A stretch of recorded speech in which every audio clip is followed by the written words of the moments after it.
Ya, sebelumnya teman-teman jangan lupa di-subscribe, kemudian nyalakan lonceng notifikasinya, dan jangan lupa juga di-like, di-share, atau bisa juga di komen. Terima kasih. Ya, halo semuanya. Baik, kita berjumpa kembali, dan saat ini kita akan melanjutkan pembelajaran kita. Jadi ini masih dalam pembelajaran untuk topik usaha dan energi. Jadi pada video sebelumnya saya sudah membahas mengenai usaha yang dikerjakan oleh gaya yang tetap. Nah, dan pada video saya saat ini saya akan membahas mengenai usaha oleh gaya bervariasi. Jadi saat ini kita akan bahas mengenai usaha yang dikerjakan oleh gaya yang nilainya bervariasi, artinya berubah-ubah. Nah, jadi kalau sebelumnya kita sudah membahas mengenai usaha yang dikerjakan oleh gaya yang tetap, saat ini kita akan bahas mengenai bagaimana usaha kalau dikerjakan oleh gaya yang bervariasi. Nah, namun sebelumnya saya akan mengulang sedikit materi sebelumnya. Jadi rumus usaha itu secara umum adalah W sama dengan F kali S cos theta ya, dimana F itu gaya, S itu perpindahan, dan theta itu adalah sudut antara arah gaya dan arah perpindahan. Jadi kalau misalnya kita dapati bahwa sebuah benda kita beri gaya, katakanlah kita beri gaya F dan benda berpindah sejauh, katakanlah perpindahannya itu sejauh S.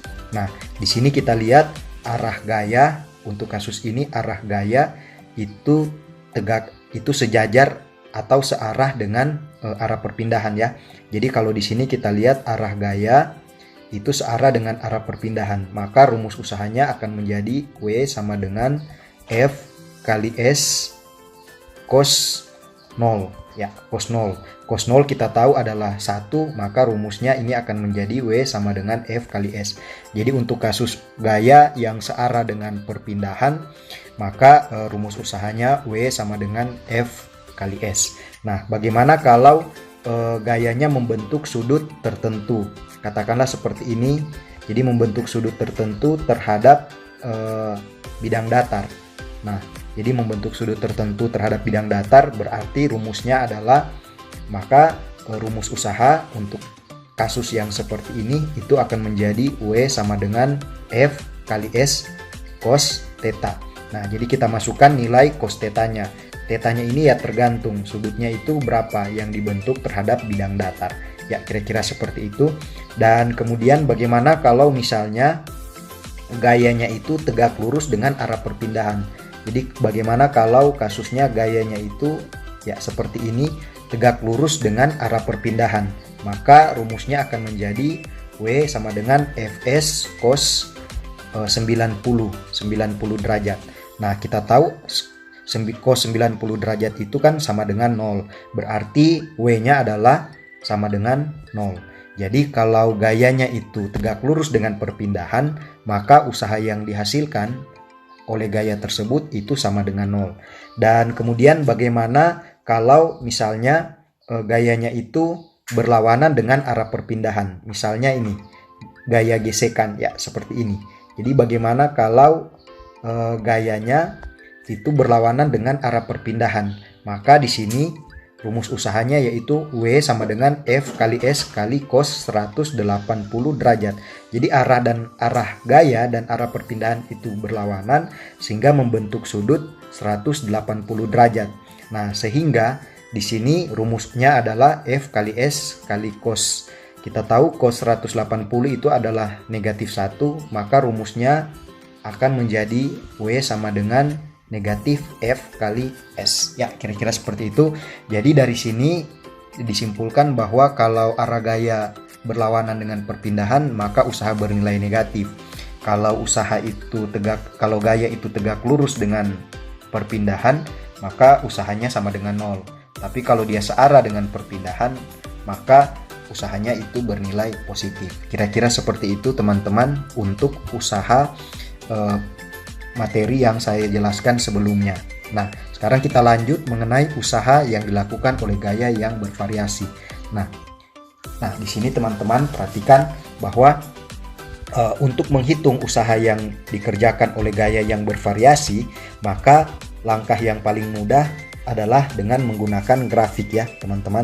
Sekali lagi, untuk menghitung usaha yang dilakukan oleh gaya yang bervariasi, langkah yang paling mudah adalah kita menggunakan grafik.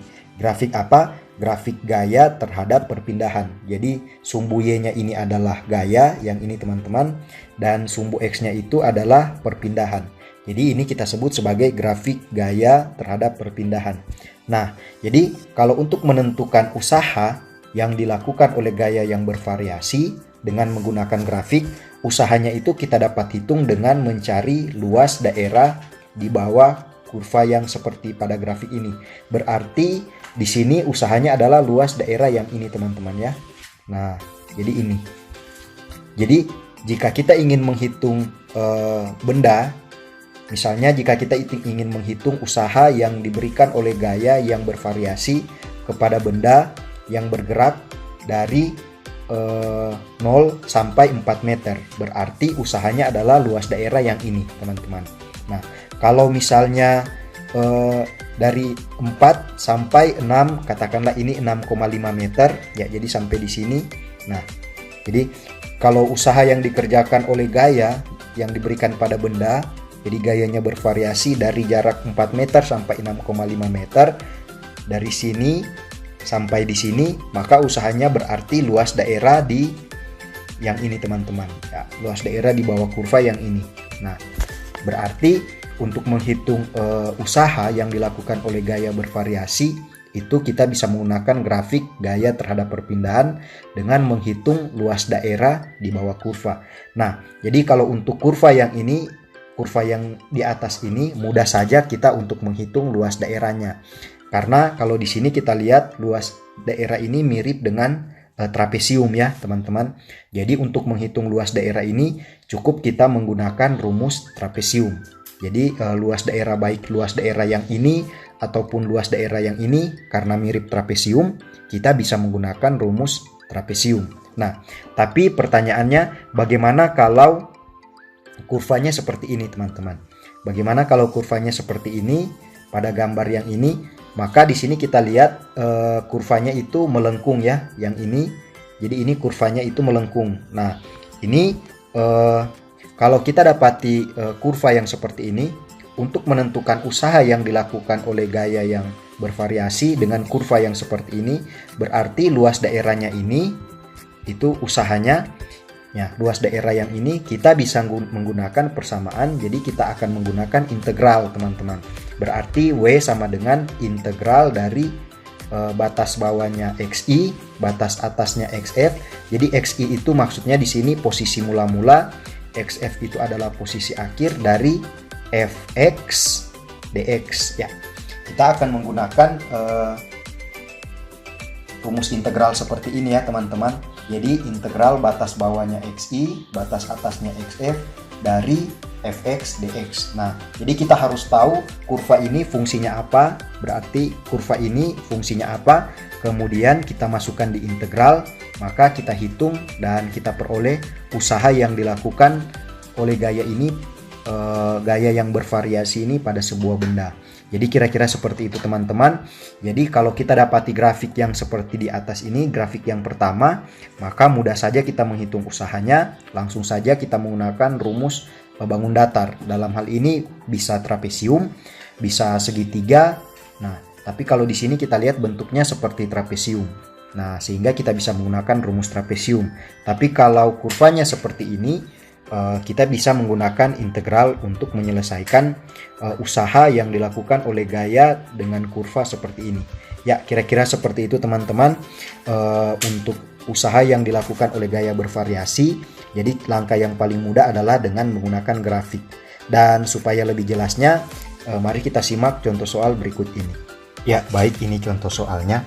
Jadi pada saat partikel berada pada jarak X dari pusat acuan, nah, sebuah gaya bekerja pada partikel dengan persamaan Fx sama dengan X kuadrat ditambah 2X. Nah, berapakah besar usaha yang dikerjakan pada partikel saat partikel tersebut bergerak dari X sama dengan 1 sampai X sama dengan 3. Jadi X ini dalam satuan meter ya teman-teman. Nah, jadi di sini kita akan menghitung berapa besar usaha yang dikerjakan pada partikel itu saat partikel tersebut bergerak dari X sama dengan 1 meter sampai X sama dengan 3 meter. Nah, jadi ini adalah contoh soal untuk usaha yang dilakukan oleh gaya yang bervariasi. Sehingga untuk menghitungnya kita menggunakan persamaan yaitu W sama dengan integral. Jadi XI, XF, jadi XI itu posisi mula-mulanya, XF itu adalah posisi akhirnya dari Fx dx, atau sama dengan integral dari 1 sampai 3, batas bawahnya 1, batas atasnya 3 dari x kuadrat tambah 2x dx ya. Atau ini bisa kita uraikan menjadi sama dengan integral 1 sampai 3 dari x kuadrat dx ditambah integral batas bawah 1, batas atas 3, 2x dx. Atau ini sama dengan integral dari x kuadrat dx itu kita tahu adalah x pangkat 3 per 3 dengan batas 1 sampai 3. Oh iya, sebelumnya jadi bagi teman-teman yang mungkin belum terlalu paham mengenai integral ini, silakan saja menonton video saya tentang integral. Nah, di situ akan dibahas mengenai integral secara tuntas dan agar supaya teman-teman mudah untuk memahami penyelesaian soal yang berikut ini. Jadi bagi teman-teman yang belum menonton, silakan saja untuk menonton video saya tentang integral supaya mudah memahami penyelesaian soal berikut ini. Baik, kita lanjut saja. Jadi kita sudah sampai di integral x kuadrat dx x pangkat 3 per 3 dengan batas 3 sampai 1 sampai 3. Kemudian dijumlahkan dengan integral dari 2x itu kita tahu adalah 2x kuadrat per 2x kuadrat per 2. Jadi ini 2x kuadrat per 2 dengan batas 1 sampai 3. Kemudian ini sama dengan, kita masukkan saja, berarti ini jadi 3 pangkat 3 per 3 dikurang dengan 1 pangkat 3 per 3. Ini kita jumlahkan dengan 2 kali 3 pangkat 2 per 2. Kemudian kurang dengan 2 kali 1 pangkat 2 per 2. Ya, oke. Kita lanjut saja. Berarti ini jadi 3 pangkat 3 per 3 itu sama dengan 9 dikurang dengan 1 per 3 tambah. Nah, ini 2 bisa kita coret. Berarti ini jadi 9 dikurang dengan 1 ya. Nah, maka ini kita peroleh 9 dikurang 1 per 3, kita samakan penyebut per 3, berarti ini 27 dikurang dengan 1 ya, ditambah dengan 8 ya teman-teman, hingga ini akan jadi sama dengan 26 per 3 ditambah 8 ya. 26 per 3 ditambah 8 sama dengan, kita samakan lagi penyebut per 3, jadi ini 26 ditambah dengan 24 ya. Nah, sama dengan 50 per 3 joule ya. Baik. Nah, jadi besarnya usaha yang dilakukan oleh gaya yang bervariasi ini. Jadi gaya ini satuannya dalam Newton. Nah, jadi besarnya usaha yang dilakukan oleh gaya dengan persamaan seperti ini, x kuadrat tambah 2x pada partikel dari x sama dengan 1 sampai x sama dengan 3 itu adalah 50 per 3 joule ya. Jadi kira-kira seperti itu contoh soal untuk menyelesaikan usaha yang dilakukan oleh gaya yang bervariasi. Ya, mudah-mudahan bisa dipahami. Mungkin sampai di sini dulu video saya kali ini. Semoga bermanfaat. Sampai kita ketemu di video saya yang selanjutnya. Terima kasih.